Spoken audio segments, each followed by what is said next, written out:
Hi, I am Kumar. In this video, we are going to see what is next for engineering graduates and freshers, streams such as mechanical, aerospace, production, civil and automobile.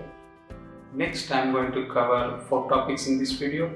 First topic is going to be what is the broader job opportunities available for graduates. Second topic is going to be what is the skill set required for entering into the research and development team. Third topic is going to be what is the difference between design and validation, that is CAD and the CAE. Fourth is going to be what is the Femlogic Technolgoies Offerings. Let's start with the first topic.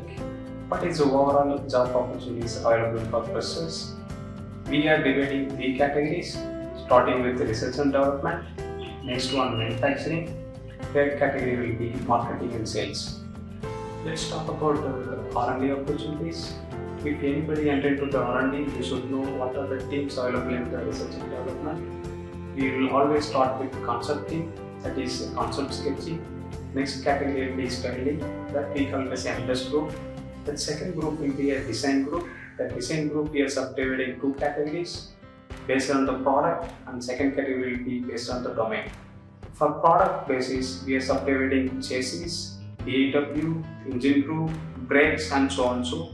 Based on the domain, we are subdividing sheet metal and plastic group, and also we have some one integration group. Third group is going to be a CAE. Here also we are dividing 2 categories. One will be domain basis, one will be product basis. So domain basis, we have some different domains starting with durability, NVH, action vibration, crash, multi-body dynamics, CFD, computational fluid dynamics and fatigue group.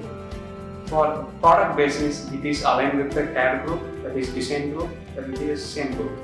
Next category is going to be a manufacturing simulations. There will be doing lot of manufacturing simulations like forming, extrusion, and casting process and process simulations. That all is going to be happening in the manufacturing simulations. Next group is going to be the proto development team. There they will do some clay models for the proto, and then they are having a different set of group, they will do component testing, and then they are having a different set of group, they are having vehicle testing. This is a broader level of overall team available in the R&D setup. Next category will be manufacturing. Here we are subdividing 3 categories: production, quality assurance and quality control. And also we are subdividing various multiple categories such as vendor development and supply chain management. These are the various groups available in the manufacturing category. Next category is going to be the business development. So in this we are subdividing again different groups, that is marketing and sales. And also we have some services and business development relationship with customers. These are the overall broader job opportunities available in the market. So let's talk about what is the skill set required to enter into the R&D team such as CAD and CAE. For CAD, we have various market available softwares. If you want to enter to the CAD team, you should know any one of the 3D modeling softwares. Similarly, for CAE, if you want to enter into the CAE team, you should know any one of the 3% software such as hypermesh. These are the main skill set required to enter into the CAD and CAE team in the initial phase. Then next question arises whether I will go into the CAD team or CAE team. That is going to be a third topic. What is the difference between CAD and CAE? I will give a brief idea about how design is evolved from 1950s to till date. In this 1950s, we started with hand sketching.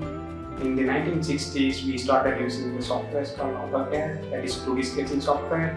90s and 1990s, we started using 3D modeling software such as altair, solidworks, Creo, and then NX, so on so.